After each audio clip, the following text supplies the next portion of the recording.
Good morning दोस्तों। तो ये आपको इमेज में दिख रहे हैं, ये कौन है? तो ये है हमारे उपराष्ट्रपति। कौन है? उपराष्ट्रपति हैं, जिनका नाम है वेंकैया नायडू। ठीक है। और ये हमारे राज्यसभा के, जो राज्यसभा है उसके सभापति है, पदेन सभापति, पदेन अध्यक्ष। ठीक है। जो उपराष्ट्रपति होते हैं वो राज्यसभा के पदेन अध्यक्ष होते हैं, ये आपको पता ही होगा। तो ये न्यूज़ के अंदर क्यों है? क्योंकि अभी उपराष्ट्रपति का 16वां इलेक्शन, जो 16 इलेक्शन है, चुनाव है, वो होने वाला है। और राष्ट्रपति का तो अभी होने वाले हैं चुनाव जस्ट। ठीक है। तो राष्ट्रपति कौन है हमारे? वो है रामनाथ कोविंद जी।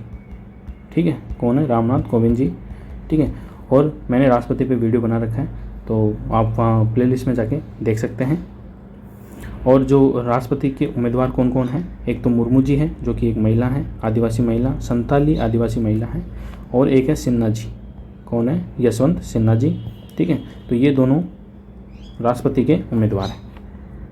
तो हम देखते हैं उपराष्ट्रपति के 16वें इलेक्शन के बारे में जानते हैं। इनका इलेक्शन कैसे होता है वो भी हम देखेंगे। उपराष्ट्रपति के पद हेतु चुनाव 2022। 16वें उपराष्ट्रपति चुनाव।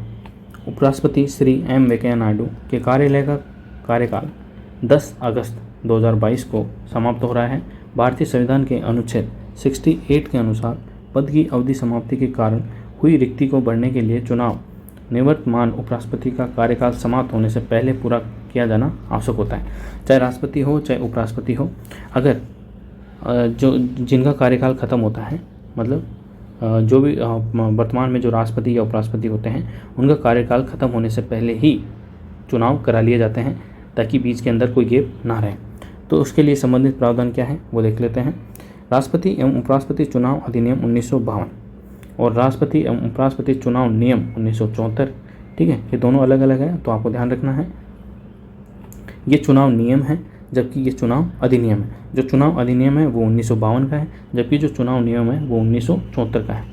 के साथ संविधान के अनुच्छेद 324, जिसके अंदर चुनाव आयोग है, 324 के अंदर, अनुच्छेद 324 के अंदर चुनाव आयोग की बात की गई है संविधान में, ने उपराष्ट्रपति के कार्यालय के चुनाव के संचालन का अधीक्षण, निर्देशन और नियंत्रण भारत निर्वाचन आयोग में निहित किया गया है।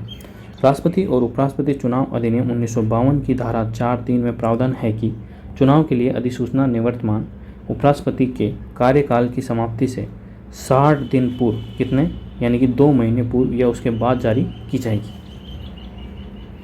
भारतीय संविधान के अनुच्छेद 66 यानी कि 66 के अनुसार उपराष्ट्रपति का चुनाव संसद के दोनों सदनों के सदस्यों से मिलकर बने निर्वाचक मंडल के सदस्यों द्वारा अनुपातिक प्रतिनिधित्व प्रणाली के अनुसार एकल संक्रमणीय मत के माध्यम से किया जाता है। तो यह आपको ध्यान रखना है, अनुच्छेद ध्यान रखना है। ठीक है। और अनुपातिक प्रतिनिधित्व प्रणाली के अनुसार एकल संक्रमणीय मत के माध्यम से किया जाता है, तो ये भी आपको ध्यान रखना है। नेक्स्ट है 16वें उपराष्ट्रपति चुनाव 2022 के लिए निर्वाचक मंडल में कौन कौन शामिल होते हैं। तो सबसे पहले राज्यसभा के जो 233 निर्वाचित सदस्य हैं वो शामिल होंगे। ये उपराष्ट्रपति की बात कर रहे हैं अपन, वाइस प्रेसिडेंट के लिए। राज्यसभा के 12 जो मनोनीत सदस्य हैं वो भी शामिल होंगे। लोकसभा के 543 निर्वाचित सदस्य हैं वो भी शामिल होंगे। जब राष्ट्रपति का चुनाव होता है तब जो राज्यसभा के जो 12 मनोनीत सदस्य हैं वो शामिल नहीं होते हैं, और इसके स्थान पर कौन शामिल होते हैं? जिनके अंदर विधानसभा है, जैसे दिल्ली और पुदुचेरी है, तो वहाँ के विधानसभा जो निर्वाचित सदस्य हैं वो राष्ट्रपति के चुनाव में शामिल होते हैं। राष्ट्रपति के चुनाव में शामिल होते हैं, जो निर्वाचक मंडल है उसके अंदर शामिल होते हैं। जबकि जो उपराष्ट्रपति का चुनाव होता है उसके निर्वाचक मंडल के अंदर ना तो दिल्ली और पुदुचेरी के निर्वाचित और मनोनीत सदस्य शामिल होते हैं, और ना ही राज्यसभा के जो 12 मनोनीत सदस्य होते हैं वो शामिल होते हैं। ठीक है। तो वो मनोनीत सदस्य तो उपराष्ट्रपति के चुनाव में शामिल होते हैं, लेकिन राष्ट्रपति के चुनाव में शामिल नहीं होते हैं। अन्य संबंधित प्रमुख तथ्य क्या हैं वो भी देख लेते हैं। चूँकि निर्वाचक मंडल के सभी सदस्य संसद के दोनों सदनों के सदस्य होते हैं, इसलिए प्रत्येक संसद सदस्य के मत का मूल्य समान अर्थात एक ही होता है। निर्वाचन आयोग केंद्र सरकार के परामर्श से लोकसभा और राज्यसभा के महासचिव को बारी बारी से निर्वाचन अधिकारी यानी कि रिटर्निंग ऑफिसर के रूप में नियुक्त करता है। तदनुसार महासचिव लोकसभा को भारत के उपराष्ट्रपति के कार्यालय के वर्तमान चुनाव के लिए निर्वाचन अधिकारी के रूप में नियुक्त किया जाएगा। निर्वाचन आयोग ने निर्वाचन अधिकारी की सहायता के लिए संसद भवन यानी कि जो लोकसभा है में सहायक निर्वाचन अधिकारी नियुक्त करने का भी निर्णय लिया गया है।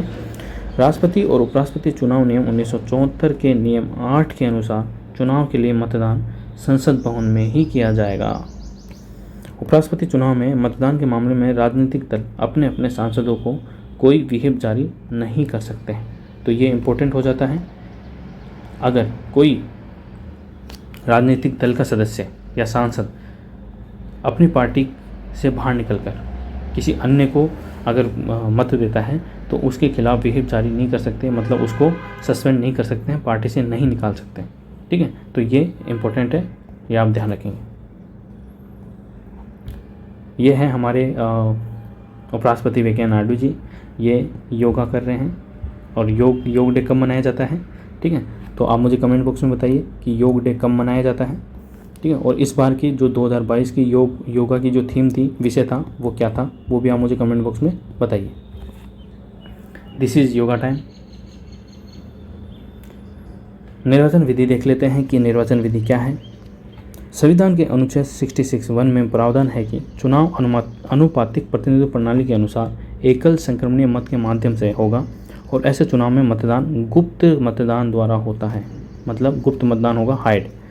इस प्रणाली में निर्वाचक को उम्मीदवारों के नामों के सामने वरीयताएं अंकित करनी होती है। जैसे कि अगर चार उम्मीदवार हैं, ठीक है, उनके सामने जैसे पहले उम्मीदवार के सामने आपको चौथा उम्मीदवार पसंद है तो आपको इसके वहाँ में 1 लगाना है, फिर तीसरा आपको दूसरा पसंद है तो 2 लगाना है, ऐसे करके। मतदाता उम्मीदवारों की संख्या के आधार पर उतनी ही वरीयताओं को चिन्हित कर सकता है। मतपत्र के वैध होने के लिए पहली वरीयता का अंकन अनिवार्य है। ठीक है, मतलब आपको 1 तो लगाना ही पड़ेगा।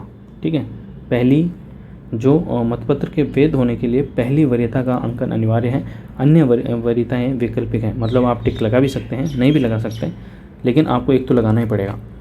वोट पर निशान लगाने के लिए आयोग विशेष कलम की आपूर्ति करेगा। मतदाताओं को केवल इस विशेष कलम से ही, न कि किसी अन्य कलम से मतपत्र को अंकित करना होता है। किसी अन्य कलम का उपयोग करके मतदान करने पर मतगणना के समय मत अमान्य माना जाएगा। तो ये भी इम्पोर्टेंट है। तो ये 1 डे एग्जाम में पूछा जा सकता है कि जो चुनाव आयोग होता है वो मतदान करने के लिए क्या स्पेशल कलम का इस्तेमाल करने की अनुमति देता है? तो बिल्कुल देता है, जो वो खुद ही प्रोवाइड कराता है। अगर किसी अन्य कलम का उपयोग किया जाता है तो वो मत अमान्य माना जाएगा। ठीक है, तो ये थे, हमने देखा इसके अंदर कि भारत के उपराष्ट्रपति पद हेतु 2022 का जो उपराष्ट्रपति पद हेतु जो चुनाव होगा वो कौन सा चुनाव होगा? तो 16वां चुनाव होगा और हमारे 16वें राष्ट्रपति हैं वो चुने, उपराष्ट्रपति हैं वो चुने जाएंगे श्री एम वेंकैया नायडू के स्थान पर, जिनका कार्यकाल कब समाप्त हो रहा है? 10 अगस्त 2022 को। तो ये हमने देखा। ठीक है, अगर आपको वीडियो पसंद आया है तो वीडियो को लाइक करें, शेयर करें और चैनल को सब्सक्राइब करें।